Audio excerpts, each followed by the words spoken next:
Well, thanks everyone for being with us. It's February 5th, and this is the People-Centered Internet Community Call. Delighted to have you with us. We're recording the call as we usually do. And if you have any objections to being recorded, just blank your camera or stay on mute or drop off now. So delighted that we have a panel. Our committee has been thinking about doing a panel, and one of our panelists, Doug Hohulin, suggested that we do this one on the thing that we're seeing in the news and on the lips of a lot of people, generative AI. We have Doug with us. He has a lot of technical expertise as a former executive at Motorola. We have Gary Bolles with us, who is the author of the Next Rules of Work, and he just got back from the United States. He's lecturing all over the world, sharing his point of view about the future of work. And we have Kyle Shannon, CEO of Storyvine. Kyle has been building community around this since December and has at least 5, to my knowledge, there may be more now, right, and a newsletter out where, while his vocation is running Storyvine and making the world safe for authentic narratives on video, his advocation is, generative AI. So we're going to start with Kyle, and they're going to talk for 10 minutes, and then we're going to have some conversation inside the group, and then we're going to open up to your questions. As we normally do, put your questions in chat, and I'll call on you in the order that you render comments. You can also use the reactions part of down in the lower right-hand corner to raise your hand when we get to open discussion. With that, Kyle, delighted to have you with us talking about generative AI since we announced ChatGPT at the end of November. Terrific. Glad to be here. I'm excited about this stuff enough that I think people in my life are probably annoyed with it by now. But I think we're in a pretty significant time. A little bit about my background: I'm a storyteller by training. I have a degree in acting. I moved to New York City out of school, started and ran a theater company, wrote screenplays. And then in the mid-90s, started one of the first online magazines and one of the first digital web agencies. It was a company called agency.com. And we ended up building a lot of the first websites for the Fortune 500, back when people didn't really know what websites were. And so learned a lot doing that. My current company, Storyvine, we've been around for 10 years. It's a platform that automates video storytelling. We do a lot of work in healthcare and pharma, so we allow our clients to do video storytelling at scale. It's funny, over the years, people have said, oh, you're doing automated video storytelling, it must be a lot of AI. And I always kind of joke, no, it's more Aristotle than AI. It's more about the storytelling than the automation. Now that AI is so big, I'm saying, yeah, it's AI. We're actually incorporating a lot of AI into it. I've been diving deep into the AI stuff for, I don't know, probably I've been doing image generation for about a year. And then the past 6 months, I've really done a deep dive to really try to get my head around it. And as Kevin said, I've started a bunch Artist Salon, which is a group to put people together and geek out on this stuff. I've got a TikTok channel, which I never thought I would say that. So I guess I'm now officially an influencer, but that channel is really just for me to talk about what I'm seeing and try to get these ideas out of my head. And I got a bunch of I've got art projects, and I've started a thing called the AI Leverage Lab to actually try to put some of this stuff in practice. But here's what I want to share. I thought, maybe I could show examples of what I did, but I want to share 2 experiences in my life. I think that 2023 is the new 1995, and I want to share 2 epiphanies that I had that are very, very parallel. So in summer of '94, I started hearing about this thing called the World Wide Web, and it seemed really exciting, and it seemed like something that was unattainable. And the more I learned about it, the more I thought, this is, you kind of structure HTML the same way that I structured screenplays. So I kind of knew how to do it, and it wasn't all that technical. And so I had an idea to create an art and culture magazine. It was called Urban Desires. And I went away on vacation with my wife and learned enough HTML to put these files together. That was this first issue of this magazine. And in November of 1994, I uploaded those files with a dial-up modem to some server in California. I didn't really know what that meant or what I was doing.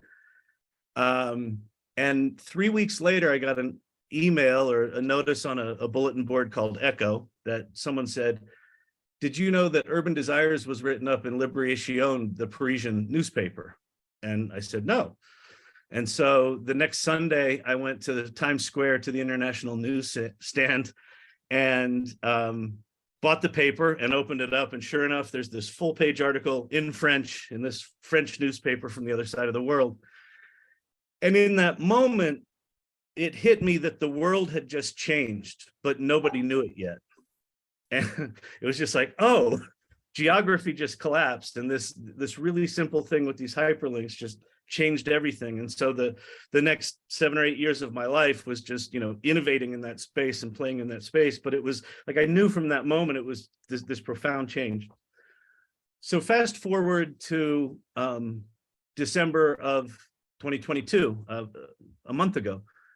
And I've been playing around with generative AI.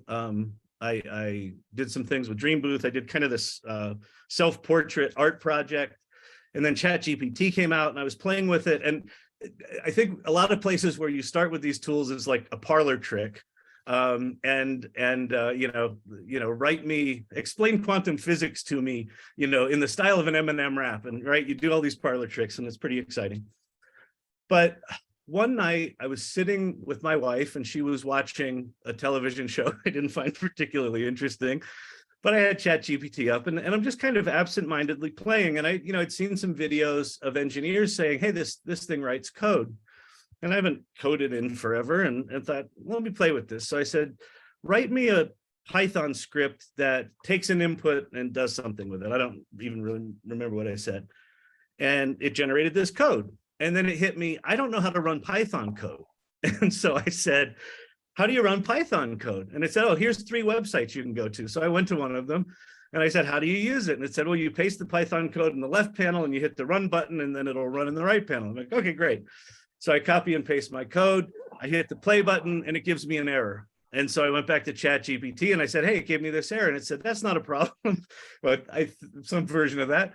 It said, you're missing a library. And I said, well, how do I install the library? It said, in the lower left-hand corner of the page you're on, click on this button, then search for this library and hit the install button.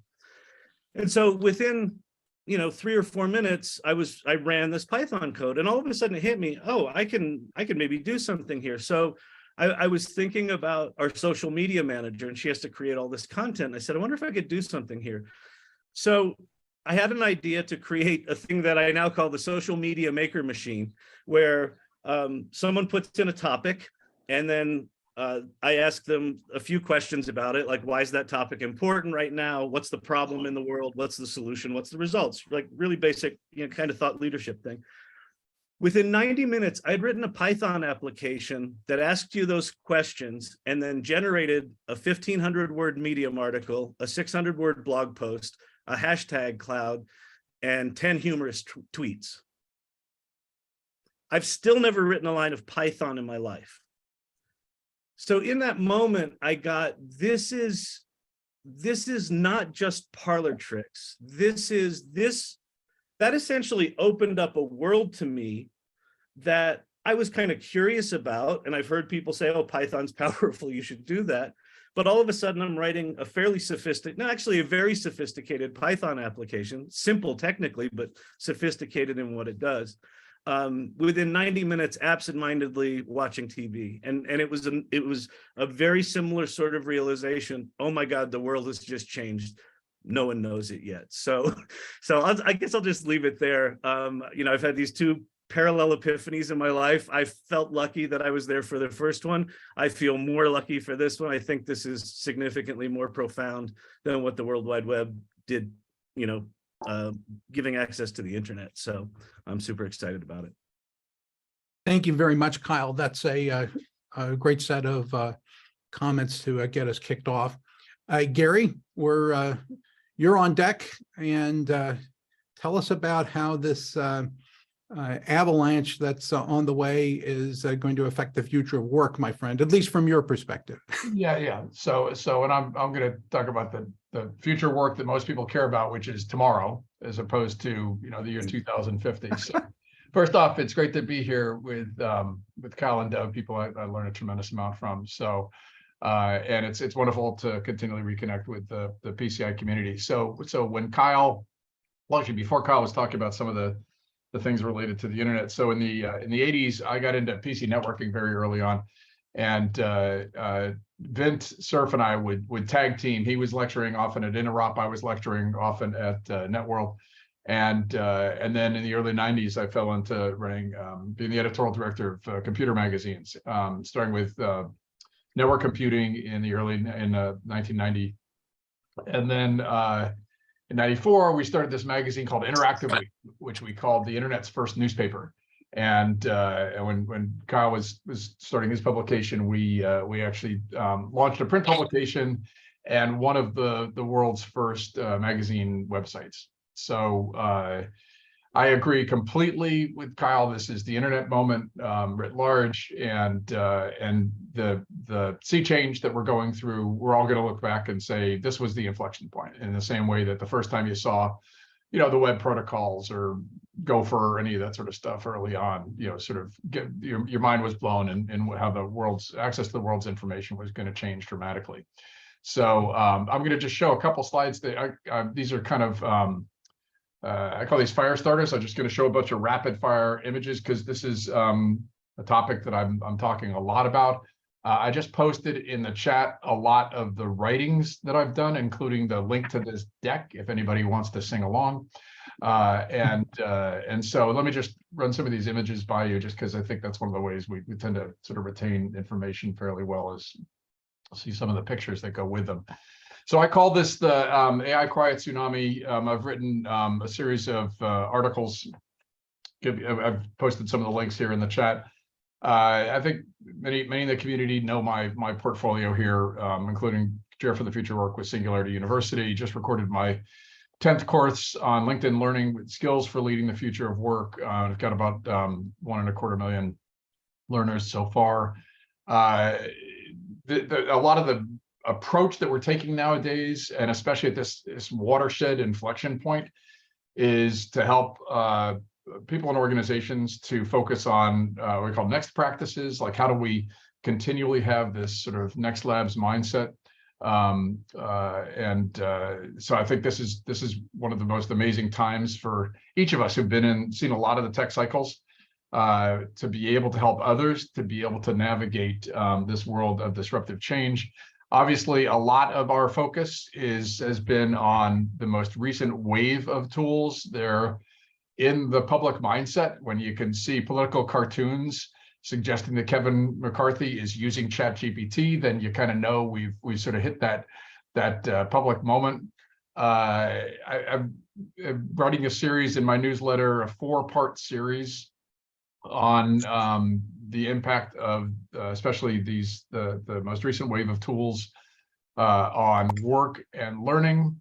But then I've got a bunch of articles that I've written through the years, examining different facets of the diamond of the way I believe that a lot of these technologies, this tool set, is going to be impacting the worlds of work and learning, which is kind of inseparable.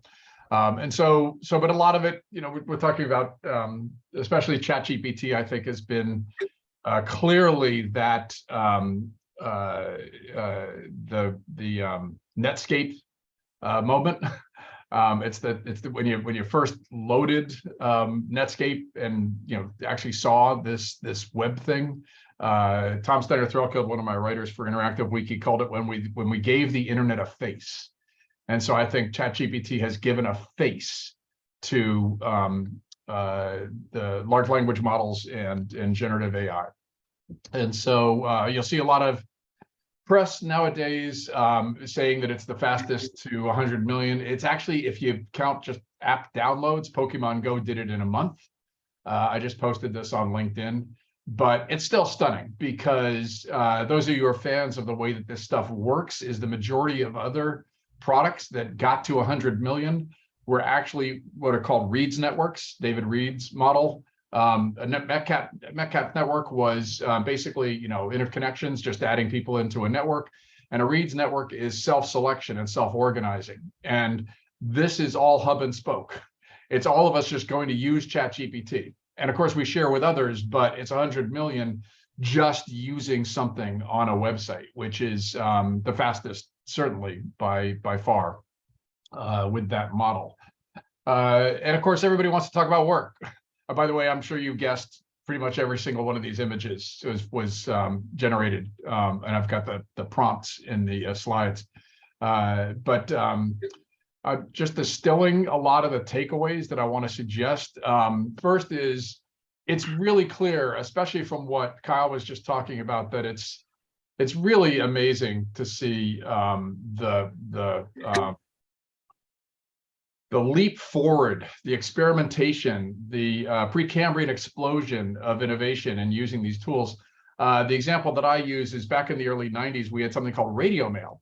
And people like Jim Opfer we were trying to one-up each other where we could email from. Oh, I'm on an airplane. Oh, I'm at the White House. So we're doing the same thing with these tools. Is Pavlos Hohulin, who's a phenomenal hacker and lecturer, he holds up a phone. He says, a user asks, what can it do? A hacker asks, what can I make it do? So that's what each of us is doing, is looking at these tools and say, what can I make it do? And one of the greatest things that it does is it allows us to have more created work. That is, we get a sort of baseline that we can start from to create ourselves, but it gives us more of a baseline of created work. Second is, it's really, really clear. A lot of work's going to be dramatically changed in a very short period of time. And when I say change, that can be for the better for many people. We got these tools that allow us to be able to start off much farther down the line with what we're doing related to auto-generating a lot of baseline content.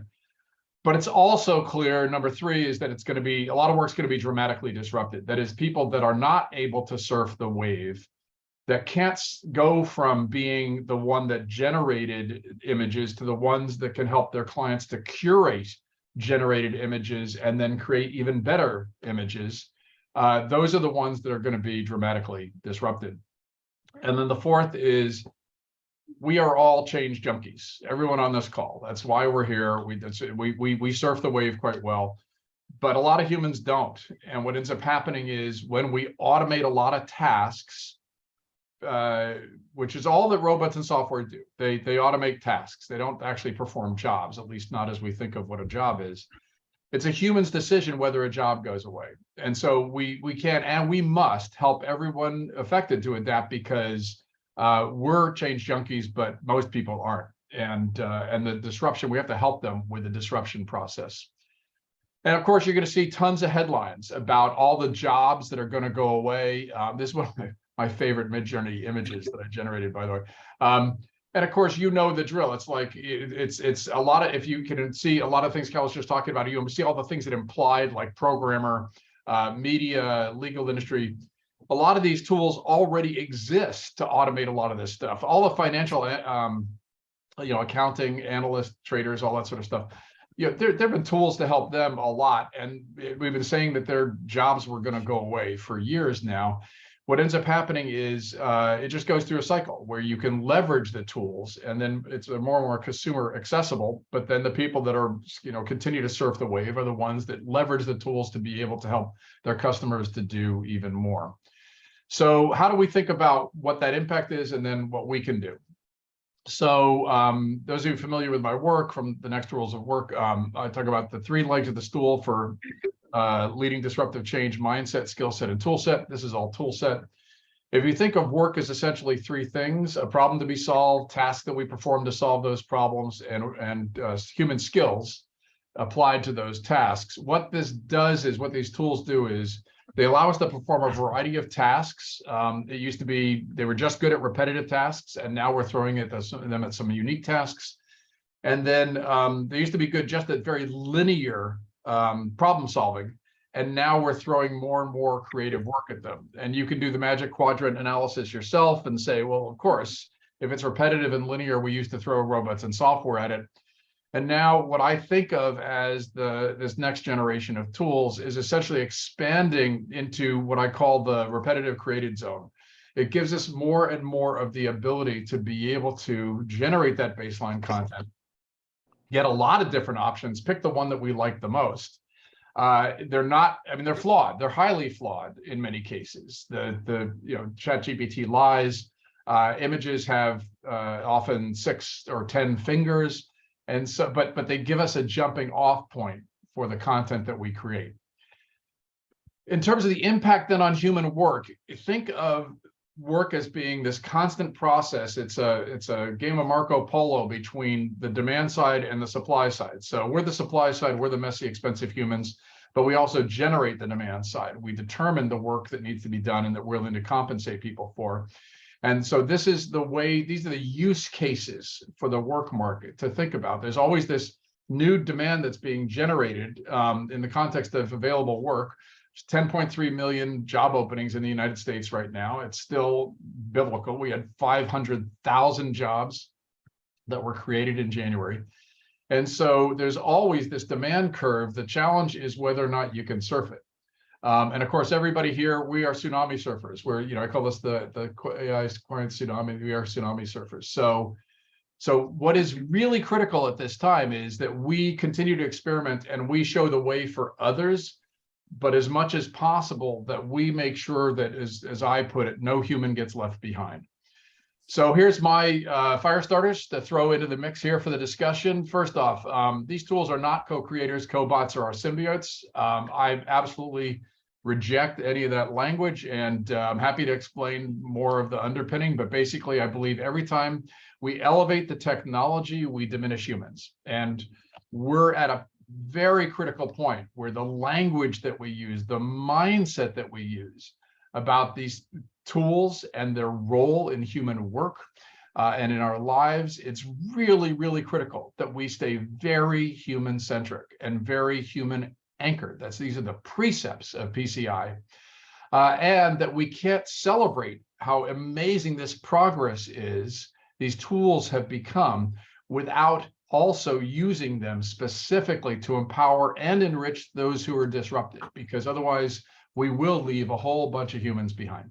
So more fodder for the discussion here, and then maybe for the next discussion somewhere down the road with PCI, we can talk about AGI and artificial intelligence, artificial general intelligence, and what I call the false god of AGI. So I'll just stop there, but hopefully that gave enough fodder for discussion. It's great, Gary, and it's prompting some questions as we go into the Q&A in a moment. But first, we're going to hear from Doug, and he's already sharing his screen.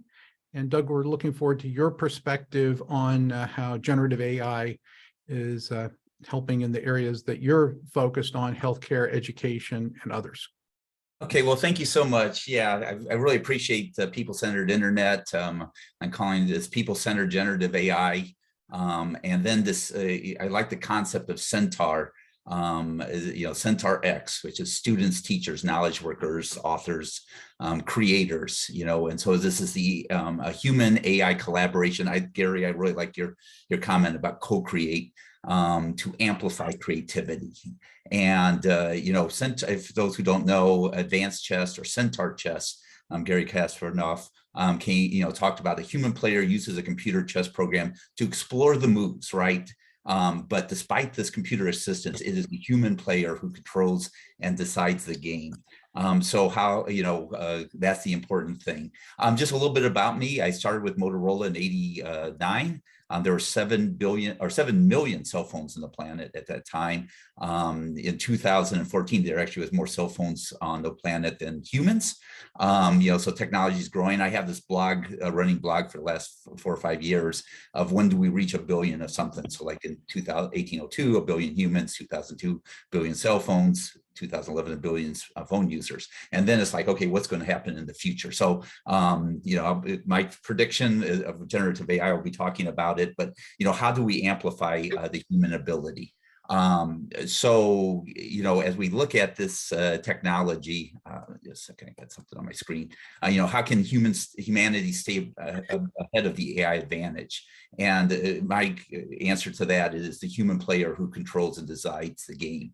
So if a job is dirty, dangerous, difficult, or dull, give it to the AI. Those are what humans don't like. But how do we have a people-centered generative AI? Well, that is with having an ethical human in the loop and controls the game. Like he is the master, the apprentice is the AI. So, if a job requires creativity, critical thinking, collaboration, co-creating, cooperation, and so forth, caring, compassion, these are the things that we amplify the human spirit. So it's really important to think about.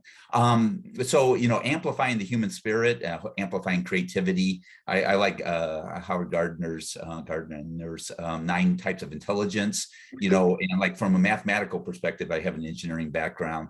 That's something I score a little bit higher on the math skills. Art, I'm just as bad on art as I am as good in math. And can this help me with the different types of intelligence? How can AI help with that creativity?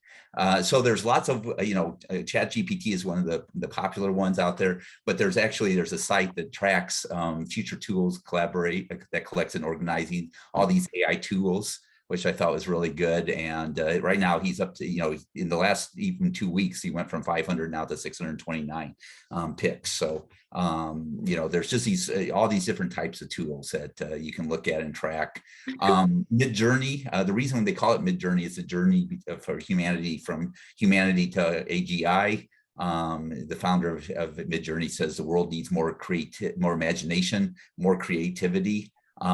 So the one thing is this is amplifying my art ability, right? I can be in control of the AI and say, hey, I wanted to create something, and this is a picture of Midjourney, of what does it mean to have this journey of to the unknown. And so I really like this picture. So Napoleon says a good sketch is better than a long speech. So where's this going?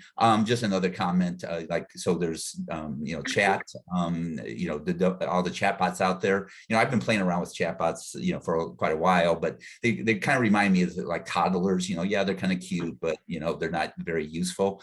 And then all of a sudden, in the last 3 months, just this exploded. So I view these ChatGPT kind of as I would view one of the smartest teenagers I know, who thinks they know it all. Yeah, they know a lot. The question is they can make very big mistakes if they're not careful. So why, probably a lot of people are here and looking at this is, because there is, all of a sudden they're talking about trillions of dollars and, what's the opportunity. My estimate is, this technology, we're going to be in the 2025 timeframe, we're going to be anywhere between 24 billion and $240 billion on this generative AI. But I think in the next 5 years, we can get, over to the $600 billion. Gabriel Rene from Versus has this slide in his presentation and talks about, the growth of this is AI in general, but this is taking off, he also showed what sectors of the economy that this could amplify, and have the most value into society as well. There's people talking about, oh, this is going to be worth $80 trillion of economic value. So we'll see. There's a little bit of hype out there. In fact, someone wrote on LinkedIn, I saw, which says, we went from 1 million users to 100 million users.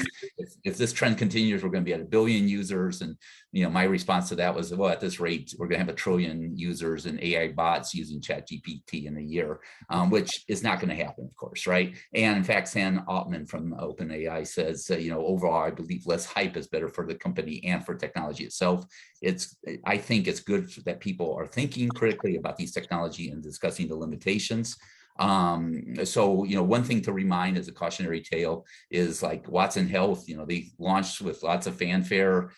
Just in last 6 months ago, they got sold for in the 1 billion range with the rumors, nothing's official. But, Watson, IBM Watson, they acquired $4 billion plus all their internal investment. So, IBM later acknowledged the company was too optimistic about its AI potential in the sector. So things to remember, from a healthcare perspective, it is, we can health literacy right now, 75, the people don't understand everyday decisions to make health information. And so could some of this technology be used for that? It's leading to 75% increase of premature death. Right now, if you go to WebMD Mayo Clinic, it's at 11 grade level. NIH recommends us, 6 to 7 grade level. You can type in, you can copy, WebMD and say, write this in the 2nd grade level. So you can, but then there's danger on that. It's like, okay, are you getting them the information people need? Thinking about there's 1.3 billion school-age children in the year. Cable Labs talked about what will the future look like, where you have AI assistant students out there helping, guiding them, co-creating, collaborating, helping them to be a private, what happens when every student has a private teacher optimizing their educational experience. And again, amplifying, creativity, picture smart, the spatial, when the smartphone came out, all of a sudden we went from, billions of pictures a day, a year to, billions a day. We're going to, just amplifying the about of creativity, words as well. There's one site that says a full Library of Congress every day, or 2 are being generated with this technology. So everyone's playing around with this. So where will it go? Who will read these books? Like right now, there's 140 million books out there.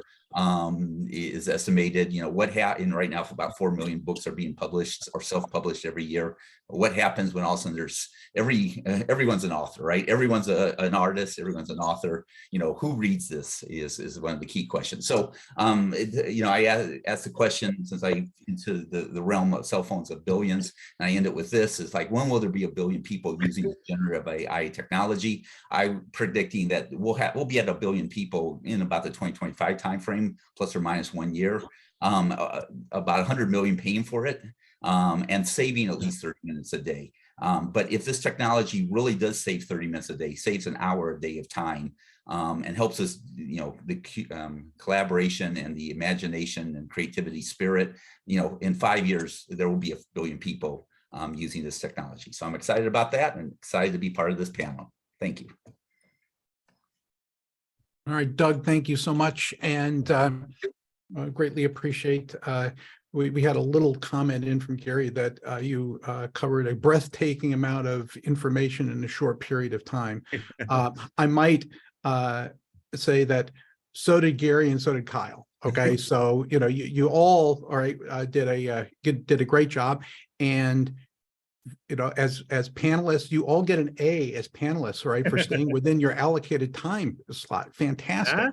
All right, so unlike allocated time slots, one of the things that has occurred since emergency calls, hey, I need a workshop, right, to help me understand what's going on with this stuff, all right, what's happening. I think that we've all experienced those calls. I certainly have. Is with the avalanche of information and new content that this is capable of creating, we still have a finite amount of human attention, right? So, when they meet, how is all of this new content actually going to ultimately culminate in people being able to pay attention to, and what do you think that they'll actually be, most interested in?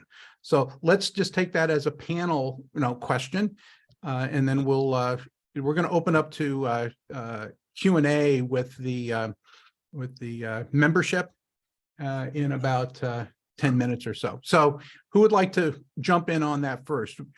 Avalanche of content meeting human attention. I'll jump in. I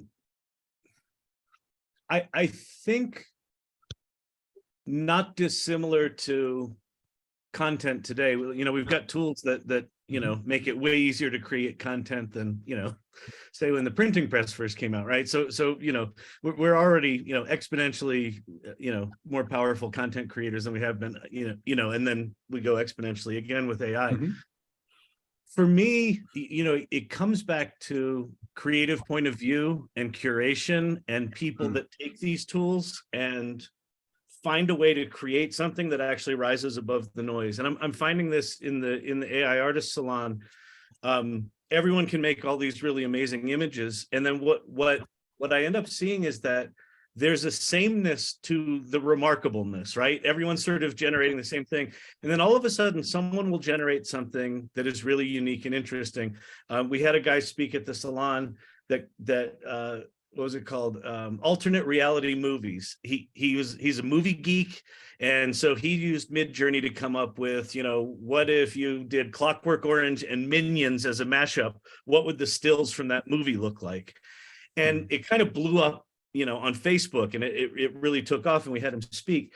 And so for me, and what struck me about him is that project was very much a reflection of who he was. He was just like a movie geek and a game geek, and he has a game magazine, and he's just it was just a reflection of who he was, and that rose above the noise. So I think similar to how you don't know which movie is going to be a hit in the world, I think we're in the same place with this, that people that figure out a way to use these tools in a way that's unique and interesting will rise above the sameness of the massive content that's coming. Okay. Gary? Yeah, so what were we talking about? Oh, attention. Sorry. But that was really good. That was solid. Yeah. So Clay Shirky, my old friend Clay Shirky, his famous line was, it's not that we have too much information, it's that we have filter failure. And so what we've done as the information tsunami has completely overwhelmed us, right? I mean, come on, the space is overloaded. It's one of the reasons that Mr. Bannon is able to use it as a strategy, is to overload the channel with crap. And so we've already developed, each of us, our own personal strategies and approaches for managing a lot of information. Now, here we're talking about tools that allow us to create information that isn't even exponential. It's like, it's a step function, it's multiple step functions in a really short period of time, right? So that's why I call it, generated, repetitive generated, because we can have so much that we can throw into the system. And then, so now we all have we're all part of the arms race. And so, so we've already outsourced a lot of our attention to others. We use our community or our friends or others as, we give them higher priority when they send us things, and, except for that one annoying person who keeps on sending all the links to different articles we don't want to read. But basically, we've already come up with strategies to deal with that. And I think one of the reasons that Google search is now seen as the thing in the crosshairs is because we actually didn't use search. We actually used Yahoo and directories before, and then search came along and said, oh, this is a better way to surf the information space. And so what we're all admitting is, if we had a tool, I'm going to keep on calling them tools, that was helping us to be able to surf the information space, not just create new information, but surf the information space, and we had certainty that it was trustworthy, that it was pulling information out of the flow that we most wanted, that it was collaborating with others. If we had certainty and trust that it could do all those things, then I think more of us would be biased to using those tools. And so that's why we're at this watershed moment where the context that shifted from directories to search is very likely to shift to trusted source of filtering. And we're going to call that our AI assistant or AI coach. Okay, so that's another use of the technology, is to get us to the content that we're, can and should be interested in. Not just throw more content into the system, which of course we'll all do, okay, but then figure out the content that we most need. So I'm going to move on to a different question. I'm going to start with Doug, right? So what are the skill sets that people need to have to be able to most, worthily, kind of navigate the space that we're going into? Yeah, and I'm just going to tell you that when the way I answered that question to a group of people who are coming through on tour from China at an IBM factory in Charlotte years ago, they wanted to know about what was the skill they need for programming. I said, you need to learn to type. Touch typing, the faster you could interact with the system, the more likely it was that you were going to be successful. But go ahead. What do you think? What's the new skill sets? so in a world where there's answers all out there, the key critical is asking the right questions.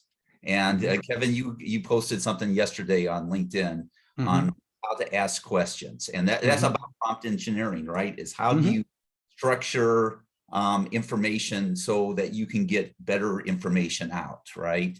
And help you with creativity. So that's how I would answer it, is you think about the questions that give you the best answers that you're looking for. Kyle, Gary, what do you think? I absolutely agree with the quality of questions asked and what it does for me. And I made a comment before we started. I think the more years you have on the planet, the more advantage you have with these tools. I think the most important skill moving forward is going to be critical thinking, really understanding, what's the question I'm trying to ask, but why am I trying to ask it? What's the problem I'm trying to solve, right? If these tools can execute the tactical, right, then what rises above that is, okay, how do you think, which tool do I need to deploy when, and how do we do that? So for me, it's the critical thinking thing. And that's again where I think the more years you have on this planet, all of a sudden you've got this big advantage where, the tactical stuff can just happen immediately. And now it's just about, you sort of go from a consulting mindset to consulting executing, where those two things kind of get collapsed. I find that fascinating, and who can bring critical thinking, are going to come from very unexpected places, right? So it might be, the secretary at the front desk, or the admin assistant at the front desk all of a sudden looks at this thing in a slightly different way that makes all the difference. 100%. Gary? So I think they're both spot on. So there's two groupings of skills. There's bodies of knowledge, which I call no skills, and there are flex skills usable in a range of different situations. And what they're both just talking about are more of the flex skills, like critical thinking and so on. So there's two dynamics going on. One is those skills that we all call 21st century skills, but basically around problem solving. That's why I showed the construct of work of skills applied to tasks to solve problems. So more understanding, more of a process around understanding the problems that we're trying to solve is going to be critical. That's going to be more of a team sport in all likelihood, because that's more and more where we're going to focus the work of collaborative humans, especially on problems that we don't necessarily understand. But we should also acknowledge that the no skills, the bodies of knowledge, that we're dramatically changing that process. Kyle didn't go back and get a Python coding degree. Kyle popped a bunch of requests into a form and got a running program. And so I call this just in time and just in context learning. So Kyle wanted to solve a problem. The process was not going back and getting that degree, just like young people watch a YouTube video to fix the car engine in front of them. The process will be, we're not going to keep on loading up these bodies of knowledge for a lot of work. We're going to compress the time to just get the information that we need, or the process that we need, the body of information. And there's a couple opportunities, a couple challenges with that. The opportunity is we're going to be generalists on a whole bunch of different things and be able to dive in and solve problems in arenas we didn't have the ability to solve problems before. That's going to transform an awful lot of work, because we used to rely on other humans to do that. But the other thing is, we're going to have a lot of pressure to not develop mastery.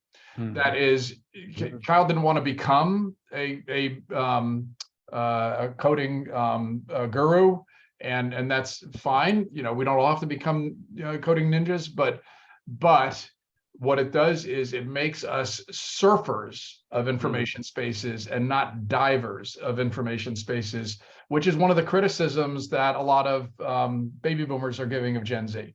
And so we're going to have to figure out how we have the processes where we encourage diving in and developing greater mastery to make sure we still have masters, as opposed to a world of nothing but generalists. So, well, sorry, go ahead. Go ahead, Kyle. So it's funny in doing that Python thing, in a lot of ways, what it did was it reinforced that if I really wanted to play in that space, that I need, sort of a coding master, someone that really understands application development, things like that, knowing that these tools might accelerate that. And I almost saw it as, I can really quickly prototype a tool here, but I want those deep experts to help accelerate and amplify that. So I think I think it may lead to us seeking out people that are doing that deep dive. The other thing, just quickly on the what I've been calling this is, I feel like computing up to this point has been information on demand, and Google is very much this: get all the information you want, and then it's your job to go know it. And the phrase I'm sort of going with this is knowledge on demand, and so very much in the same space as what you were mentioning. But you have to have enough of an base of knowledge yourself to even know to ask for Python code, right? For now, I'm just saying that yeah. What I've been suggesting to some university administrators is, you do all these very, very specialized dives, right, across bodies of knowledge, and now you need a specialization and generalization, right? It's kind of like you need to go back to the 0-hundreds in the library, which says, here is how you set up a library and here's how you navigate human knowledge, right? Thank you. That was a good kickoff. I'm glad that we have Vint Cerf with us. I'm going to make you an ex officio part of the panel, Vint.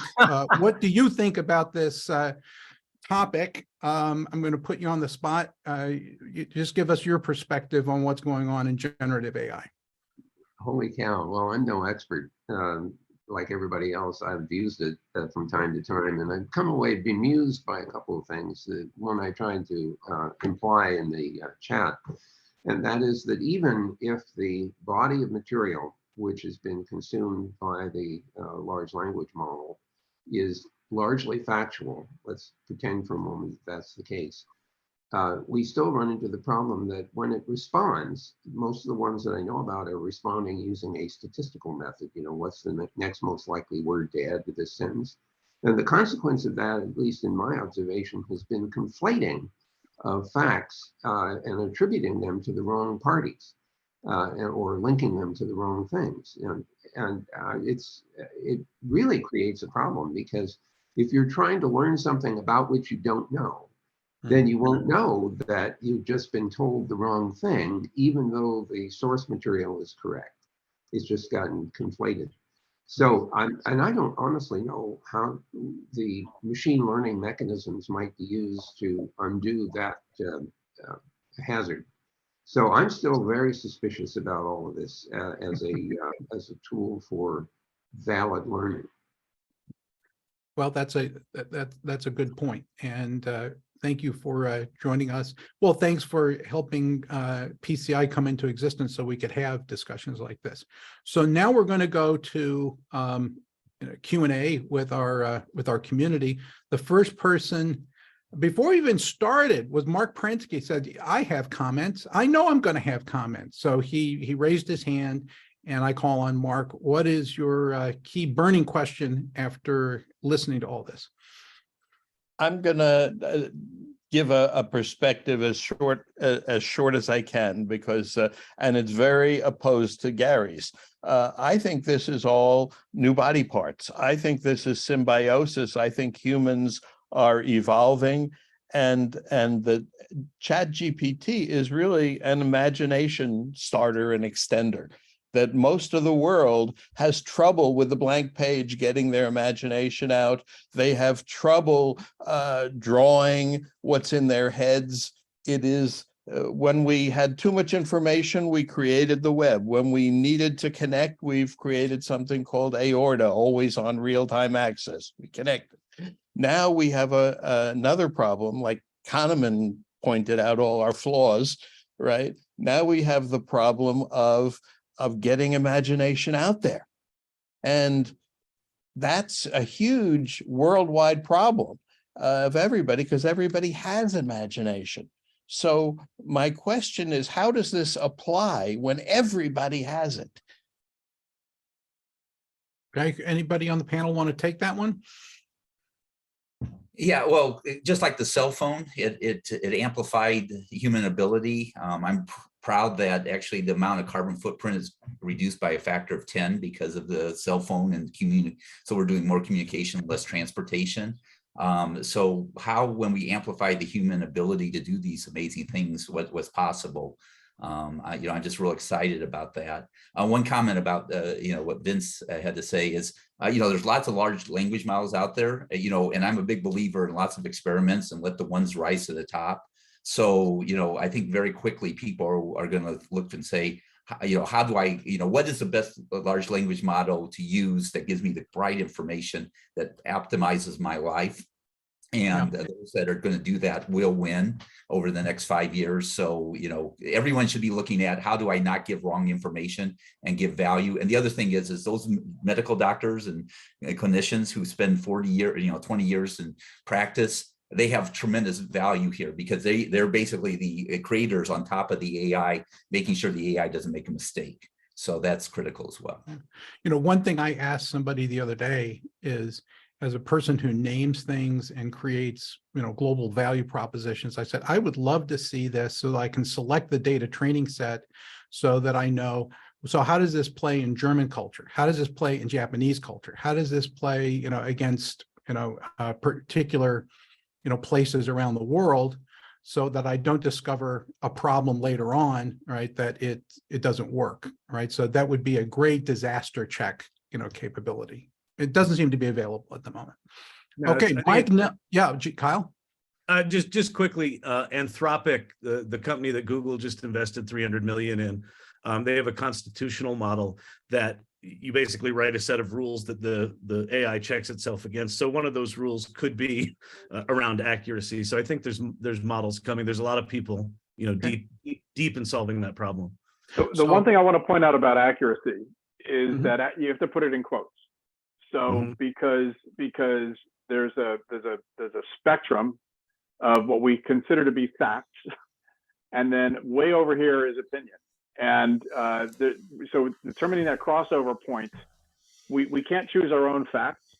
We should have a body of knowledge that we all agree is actually fact-based. But as you start to move to the left, you're going to get a whole bunch of information that people might disagree on, have different perspective on, that might be, as I was saying, that might be cultural. And so what's really, really important is that we have the heuristics around what we consider to be accuracy and facts.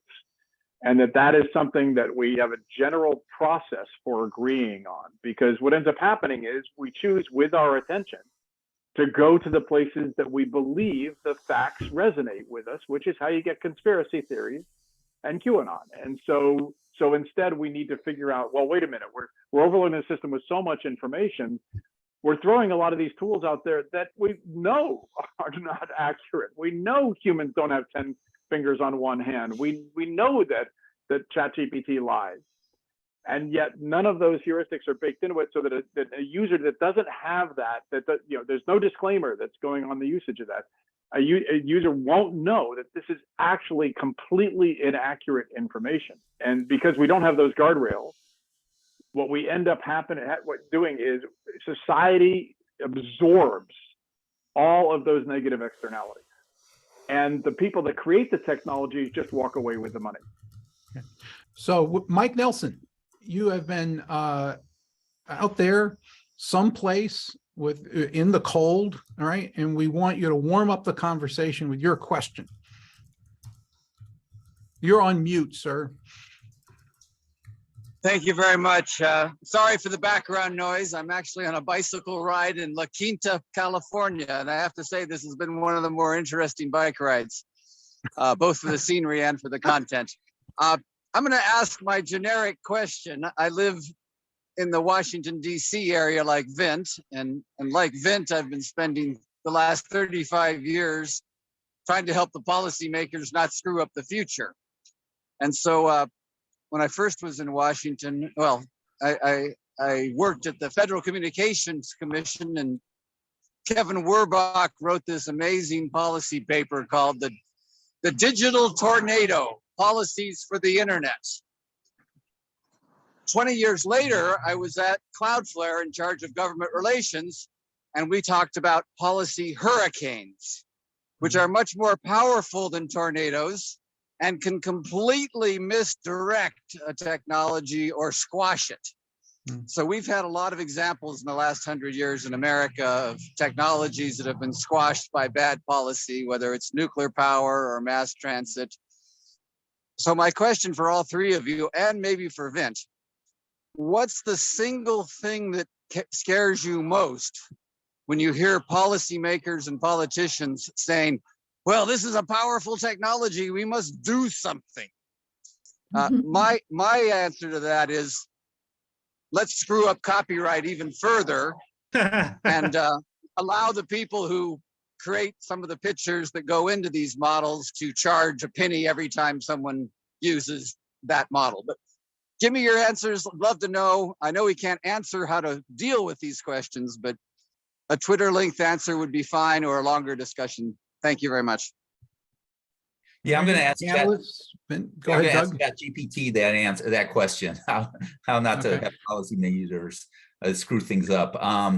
It'd be interesting their answer. But in general, I mean, one, I would say education to the policymakers. I know, like in virtual reality, we're trying to have policy about that. You know, making sure you know, to the extent possible, how, you know, they can understand this. Again, politicians love to tax things, you know, because it's like, okay, if there's revenue, you know, especially, you know, that's the cautionary tale. You know, we're talking about, oh, you're going to get billions of dollars. So, you know, that's the cautionary tale, not to say there's all this money out there, because then the politicians have money to tax, right, and make money. So I'd caution people not to have overly hype as well, but to educate and to come up with role plans. Like, say, you know, this is where, you know, where you say, how do you have ethical AI, right? And that, you know, the best way to have policymakers not regulate is to have the industry regulate for the policy members and say, this is this is what we think is the right way to do the regulations and to use the technology properly, and then the regulators don't have to do the regulation. All right. Anyone else want to respond to Mike's thought?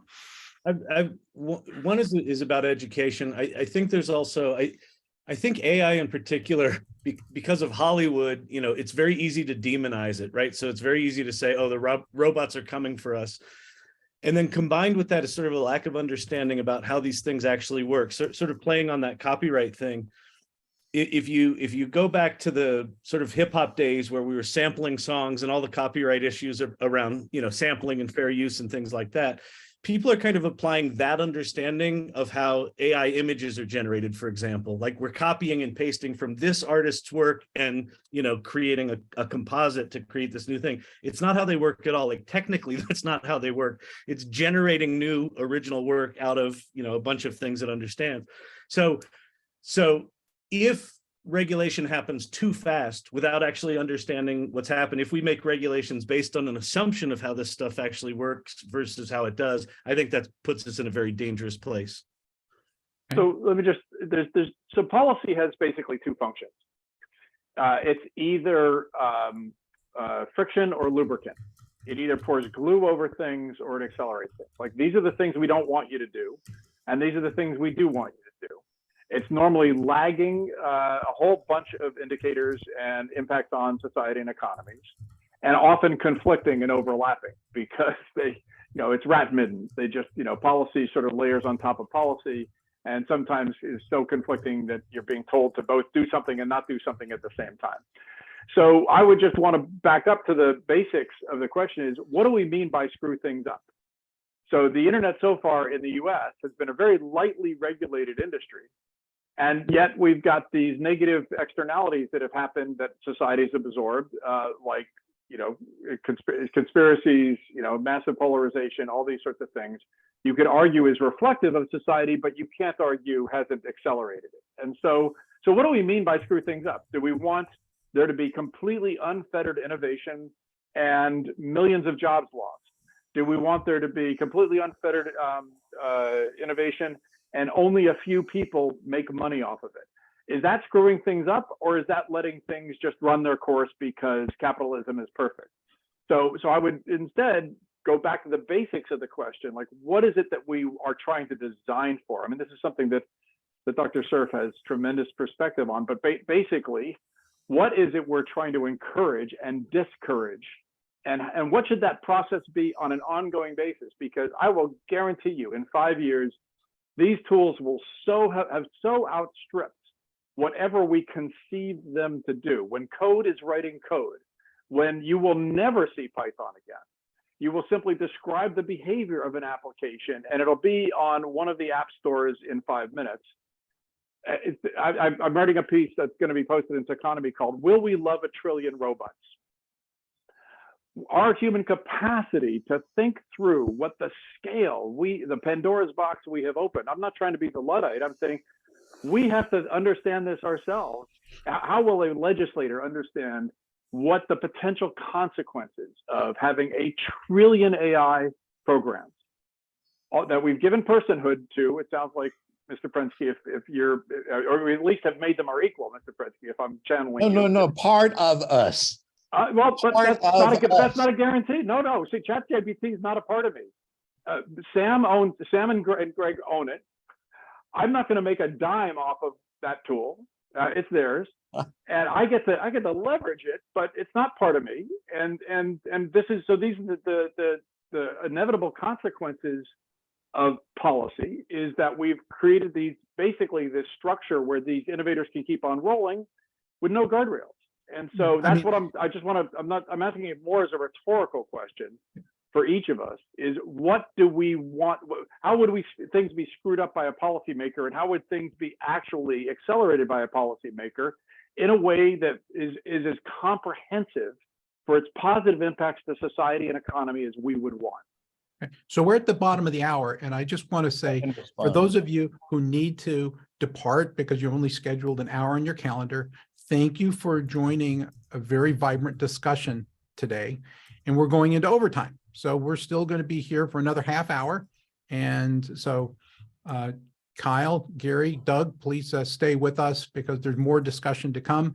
And I'll just segue from what Gary was saying and the question posed that anything that becomes, more regulated or less likely because in one territory, all you need is another set of servers someplace else in a VPN, and you have access to the capability. So, it's not likely that we will ever, be completely deprived of, the acceleration of these tool sets. So Marty Constant is next. Marty, you still with us? By the way, there's a really vibrant discussion, parallel discussion going on in chat. If I miss you because it's so active today, put the hand signal up. But I do have, a dozen people already on my list who have questions. So it's a great discussion today. Hey, Marty, you there? Kevin, I'm still on. I'm an observer today. I've been collaborating a little bit with Gary Bolles in recent history and am taking notes and wanting to stay in touch with what's next. Doug's presentation of all the facts and figures are always wonderful to see. So thank you, everyone, for all of your contribution today. All right. Well, thank you, Marty.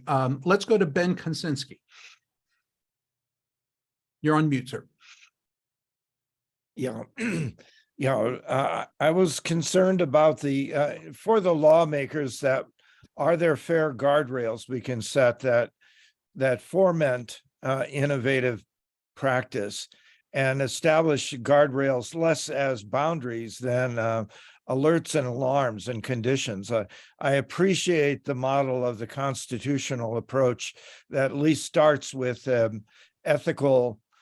with an ethic for the practice that allows some back-end activity as well. And the other thing is it's not just accumulation, but we need active knowledge activity in the back end as well. I'm hoping that we're always scrubbing continuously, not just ingesting.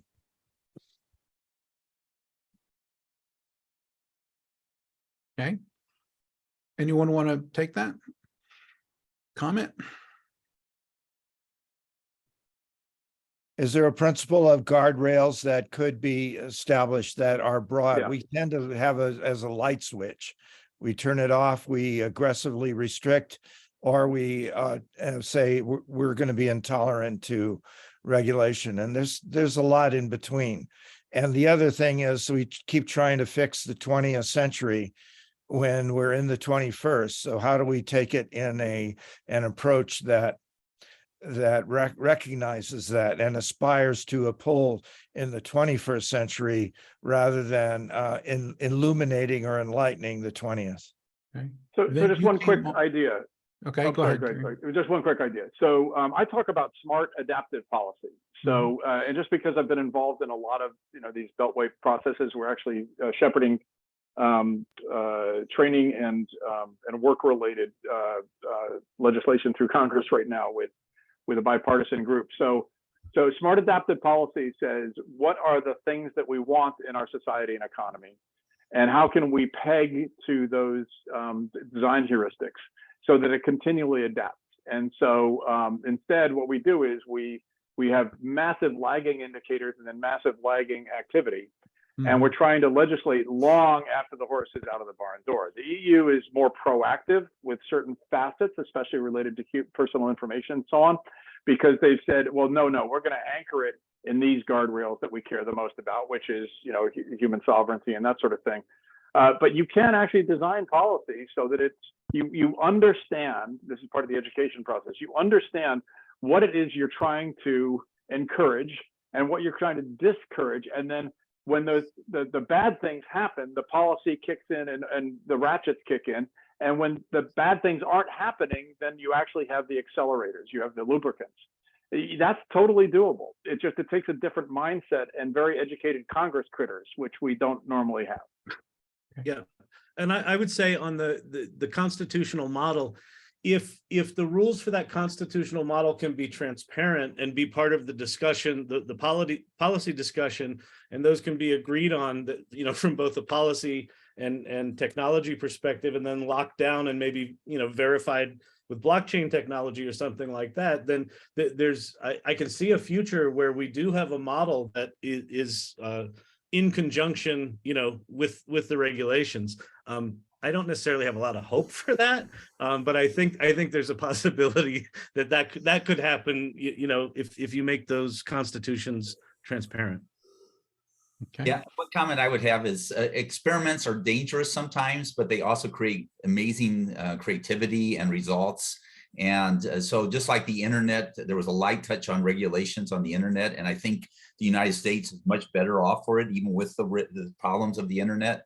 I think we need to educate policymakers to say, let us experiment, right? We need to have guardrails. And so let's work on the guardrails, but the lighter the touch, as long as we're not doing harm, first do no harm, right? But, let's do the experiment, because I think that's going to get more amplification of the possibility of this technology and help everyone. Okay. Vin, you got your hand up. We would welcome your question. Well, it's not exactly a question. It's more Okay, like we welcome your comment. Thank you. First of all, it's very true that the internet was treated lightly deliberately in the early days on the grounds that we didn't know what it was going to evolve into, and we didn't want to stifle the opportunity. We could see potential economic benefit, to say nothing of societal benefit, for discovery and exchange and sharing of information. Of course, now here we are in 2023, and we can see some of the side effects, consequences of a largely unregulated environment.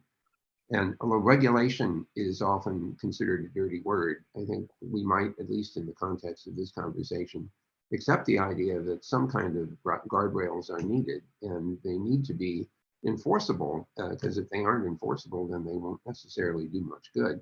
And by enforceable here, I want to make sure that you include in that phrase incentive for staying within the guardrails, as opposed to purely punishment as the only mechanism. So I think that I agree with the general idea that we should tread carefully here. But I do think that we're seeing some fairly serious problems arising out of the power of these chatbot mechanisms to produce glib content which is in fact wrong and misleading. And it's very facility with language makes it seem very believable.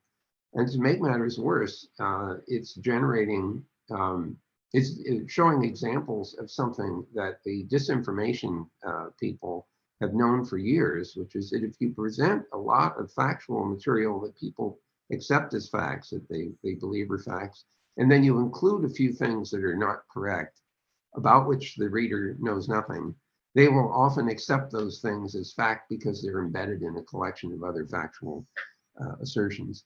So I'm sitting here thinking, if we're going to do anything, we're going to need accountability. We're going to need the ability to identify parties at need. I'm not saying you have to be known in every interaction. And I don't know that just educating the lawmakers will necessarily help. I've been trying to do that for 46 years, in my 47 now this year. And it doesn't always work, partly because they keep changing. But we can't stop. I mean, we have to continue on that. But we need to understand this stuff ourselves. And I'm not sure as a body we really understand the side effects and hazards of this particular technology. Okay. Well, thanks for that comment. And I recently wrote about the same thing, that the ability to create content that is in form looks authoritative, but yet is BS, right? Is a, it's a phenomenon that, that structure and context, you need to be able to sort out and have ways to look at what you're reading and say, just like any, source of information, do I have a reason that I should believe this? One of the things you can do, by the way, which is done, if you ask for a term paper, is ask for the AI to cite its sources, okay? To actually annotate when it says it, give me the sources. That's it. That's assuming, if you'll forgive the interrupt, that's assuming that the AI system has been designed properly to correctly cite. And because of I understand, I'm just saying that, but then you can go check them, right? Yeah, no, we're not in disagreement. It's just that the statistical generation that happens with the typical chatbot doesn't allow it to take the assertion that it generated and tie it to a citation properly. Anyway, so with that said, I'm going to. Oh wait, I'm sorry. Could I just mention one other fact? Please, please go ahead. Way back in 1972, 73 timeframe, Xerox PARC invented the laser printer. And they also had, of course, the Alto machines, and they had the text editing system. And when they were able to produce extremely impressive looking final quality print. The problem is that pure draft material was being shown as if it were in final form. And the consequence of that was that people thought that what they were looking at was the final form, and it wasn't. And so we endowed the quality of the appearance with an assumption that a huge amount of work had already been done to finalize this stuff. We may be in the same boat here with the chatbots and their voluble glibness. And so we need new metrics and something to expose the flimsiness of some of the chatbot output. Thank you very much for that. That's a very interesting story. Roy Vela, your hand is up. All right. What is your question for our panel? I want to get to my question, but I also wanted to say your response to that is because we all think in search mode. There's query response based on a source, and that's not what this is, right? It's creating dynamically. It's not, you can't cite a source when you're using everything as a source, right? Like that's the big challenge I think we have. My question was, and we were in the chat discussing it a little bit, was I don't think it's far-fetched that very quickly, not only will the generative AI be self-generative AI, and that's the trillion robots that Gary's talking about, but also have access to the real world. Like software, all well and good. We don't feel like it's that big a deal. Maybe software is not going to affect our lives. It could misinform, it could disinform, it could do all sorts of bad things. When it has access to a 3D printer, which, by the way, I mean, if you're paying attention to anything around 3D printing now, it's unbelievable what is happening at the moment. I'm just curious if you guys, I mean, I don't think we used to talk about that as science fiction. That is not science fiction, and it's soon. So I'm just wondering what you think about generative AI, self-generative AI with access to the real world, and what the implications of that might be. Let me jump on this one because I'm really passionate about this. I think we are entering what I'm calling the great renaissance, and the AI in renaissance makes it the capital. I think that, so a couple of things. In terms of accuracy is not the only endpoint of these tools. Creative expression is also one, right? So the fact that they're not perfectly factual when you're trying to do creative expression is actually a good thing. I think that, I'll take the sort of utopian view here. I'm starting to look at more and more projects that, some image that's created in Midjourney. And, I saw one, I did a video on one that a guy took the KitchenAid mixer and he applied the Star Wars theme to it. And the mixing bowl was R2-D2's head flipped upside down, and it had all this 3D stuff on it. And he did a whole series of these, there were like 20 of them. And I'm like, I would buy one of those. And if you think about architecture, right now, architecture is constrained by, we have a 90-degree pipe fitting and a 45-degree pipe fitting and a straight pipe fitting. And so you can't do really interesting shapes because you can't get the pipe around the corner. Well, with 3D manufacturing, you can, right? So for me, one of the really exciting things is that these tools do start to show up in the real world. And it might not even be that it's just automatically 3D printed into the world, but it might be that these AI tools inspire an architect to have a vision for something that wasn't even possible before, and all of a sudden now can be built quickly or at all, right? So for that's something that I'm tremendously passionate about and really excited to see. I think we're about to see an explosion in human expression. Okay. In that regard, Doug and I were just on a call where they were generating architectural buildings, and we said, this would be fantastic if you could also say, and please apply the laws of physics. Like, as long as you can apply the laws of physics, then we can build it, which is interesting. And thank you. Exactly. Very good. I'm going to invite, it's Kurt Carlson, right? Yes. Yeah. Okay, Kurt, you had some questions in chat. We would love to hear one of them. Okay, a quick point. So,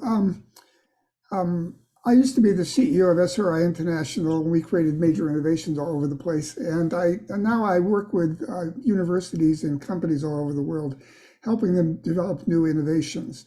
And as Mark said, this kind of is a fast starter technology for a lot of the things we do. So that funny set of words on that slide is where we start people. They're just basic concepts that if you're going to form any innovation, you have to answer those questions. We don't care about the words. We don't care about the form. We don't care about any of that. But somehow you've got to answer those questions. Well, it turns out after doing this with several thousand of the best scientists in the world, they have a really hard time doing that. So I've been using this technology just to have them create a first version of that. And it does a terrible job in the scientific sense, but it gets the framework nailed. It gets the framework nailed. And I think it typically takes us 8 iterations to get a PhD physicist from Stanford to a decent presentation. I think this is going to make that at least go twice as fast. So my notes were all about how, and by the way, what it says in the beginning doesn't matter, because the essence of science is you've got to go out and verify it. It's just the framework to get started. So as a framework starter, and that was Mark's point, I think it's really, really important. And I think what we're seeing here is a really profound innovation amplifier. That's how I think about this technology. I think you're right about the amplification, and I think you're also right about the speed. The expectation about how fast things are going to go, the velocity of work is going to change quite a bit. Yep, Other folks? I would add that it's not just innovation extension, but it's innovation output extension. Because most of humanity has imagination, all of humanity has imagination. Most of it is trapped by so many things, but and even by getting started, which is why ChatGPT is so good as a first draft.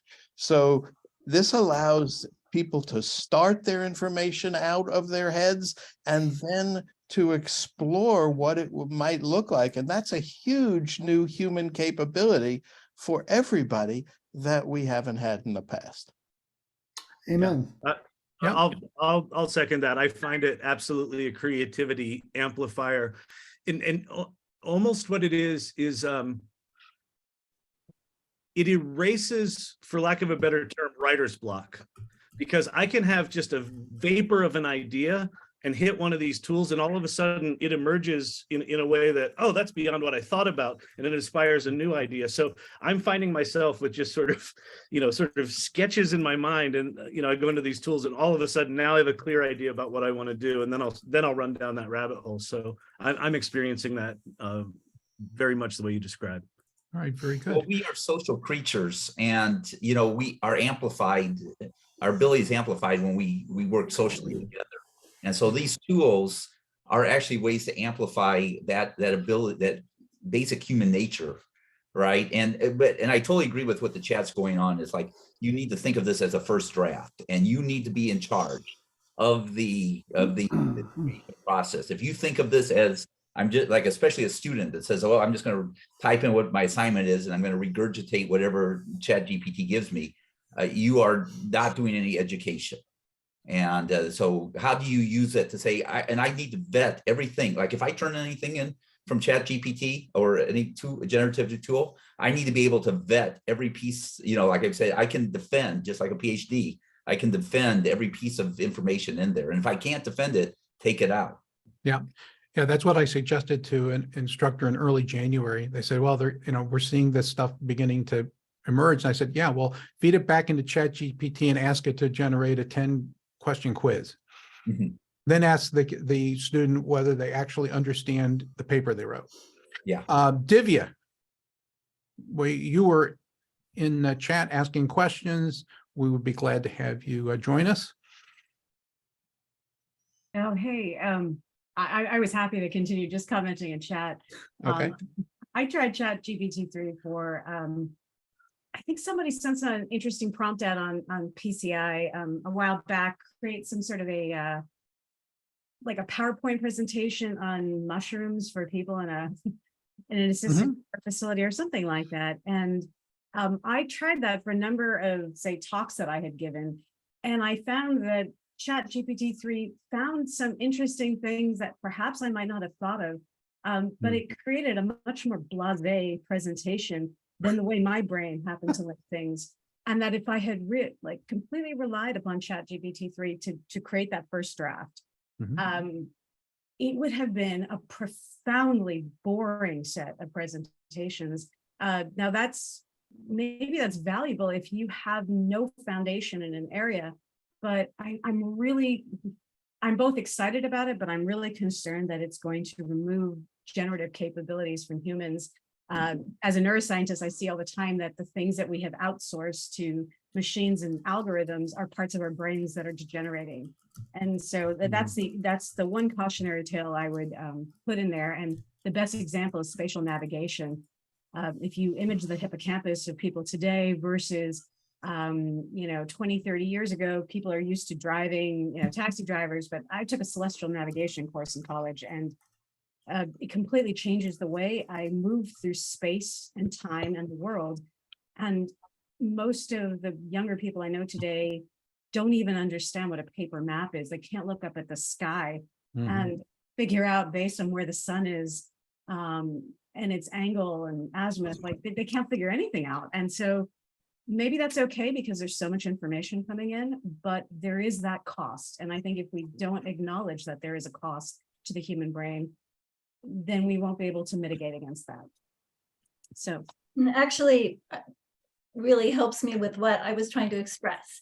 And that is the irony of 25 years ago, when everything was changing to being completely digital. And remember when Jim Sporer back then said, you know, in the future, you'll have your whole life on a card. And we were amazed that that was possible, was even thinkable. So all of this change was happening technologically. And ironically, the work that a lot of us were in early on, which was creating murals with pastels and paper in the room in a very messy way, became kind of this new thing as well, a new thing. I remember at IBM, somebody saying, you know, it's like having a kindergartner in the room. You left pastel dust everywhere. Just culturally, how at the same time as everything was becoming so technological, there was this hunger for what was human, messy. And I realized later, a lot of times, I was being brought in for these leadership conferences to keep people from suddenly moving to PowerPoint, from suddenly making everything look perfect. So there was this messy beginning to things. Well, now we've automated that many years later, but we do have an expert system behind it. So we don't feel like we're going to get hijacked by by chatbots. But to me, culturally, the question is, what will be the voice of humanity? What cultural change where there'll be when people are suddenly also needing a sign that something that's being presented is from a human. Yeah. Eileen, I just might remind you that before PowerPoint and when most people presented on flip charts, is there was a battalion of artists sitting in the basement of Armonk in 1133 that were translating ideas into very creative pictures. And PowerPoint basically made everything, word charts. Right. Yeah. It was, at any rate, just a retrieval from the past. Kyle? I have a thought on this, and I've had a I've kind of transformed how I understand ChatGPT. The thing I would say to both of those questions and comments about what it gives you back, I absolutely agree that it defaults to giving you back this generic thing.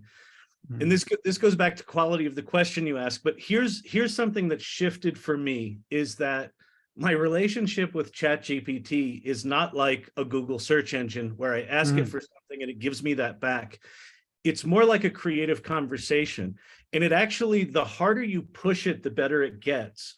So you could do things like when it gives you back that generic thing, say, give me that presentation with, 5 unexpected, slides in there. Or here's a piece of my writing. Now give me back an outline that reflects my thought process and things like that. So really almost thinking of it like a creative collaborator, where you're pushing it and you're saying, that's not good enough. Make it funnier, make it smarter, make it less expected. I find that as I do that, the better understanding I have of what I want, the better I can push it to give me that thing. And it seems to get better and better the more you challenge it. So that's been my experience, is that I've shifted from this ask it for something and it gives you that, to I've started an engagement with this thing and I'm going to keep going until it gives me something that resembles what I want. Yeah. So the last question goes to Jim Sporer, and we actually got through the list that I had. Jim? You caught me just as I was running out the door. I just thank everybody for sharing your perspectives. It was nice to hear everybody. It was really exciting. So thank you all for getting together and doing this today. Bye. Well, thank Bye you, for Jim. now. Right. So let's summarize with our panelists. Doug, last thought. Yeah, I really appreciate collaborating with this group, people-centered internet, and I think we always have to focus on how do we make either artificial intelligence or what we do with technology people-centered. Kyle, your last thought. You're on mute, sir. My last thought is that I am cautiously optimistic that I think that these tools can take the mundane and repetitive away from us, and it's going to allow us to step into our higher selves. I think this is technology that's actually going to push us into a higher level of humanity and empathy and connection rather than removing us from it. I think there's a real opportunity here to rebound from social media that made us antisocial to tools that actually force us to be more human and more messy and more connected. Thanks, Kyle. And Gary, your last thought. So first off, it's always wonderful to hang out with the tsunami surfers of PCI. But I also would want to just add in, so we are the anomalies, right? We're people that have seen a lot of tech cycles. We've leveraged a lot of tools. I did a talk to 3,000 educators in Monterrey, Mexico, some of them teachers in very, very rural schools. We are not the use case for these tools. We are the front end leaders that I hope will help others to learn how to use the tools. But we cannot envision really what the actual impact of these tools is going to be, because we're not those people. And so I would strongly encourage, I mean, all of us, to continually interact with people whose lives and jobs will be transformed by this, and to make sure we are designing for the positive benefits and designing out the negative ones. Because right now we're not doing that. We're just all saying, hey, this is incredibly wonderful. We're kids in a really big digital candy store. Let's make sure that others really are going to be able to eat the candy. All right, very good. And our ex officio panel member, Vint, do you have any closing comments for us as we wind up this session? Well, I just one thought, don't jump to any conclusions yet. We really don't understand how this particular piece of technology is going to interact with our various societies around the world. And because of that, it's going to be hard to figure out what policies to adopt. But we should feel a great deal of ethical responsibility for understanding as deeply as we can how these tools can be used in a positive way and how they could go awry, and try to keep the fine guardrails that keep these tools in a constructive mode. 100%. So Gary Bolles, right, Doug Hohulin, and Kyle Shannon, thank you so much for being with us today. A great discussion. It was one of the largest numbers of people who participated in recent, probably in the last year and a half. So delighted that you're with us. It means that our experiment on having a panel discussion worked pretty well. I think that our one mission is to increase the diversity of the panel next time we construct it. So take care. All the best to everyone for being with us, and in everything you do, be intentional. Cheers. Thank you, Kevin. Great job, everybody.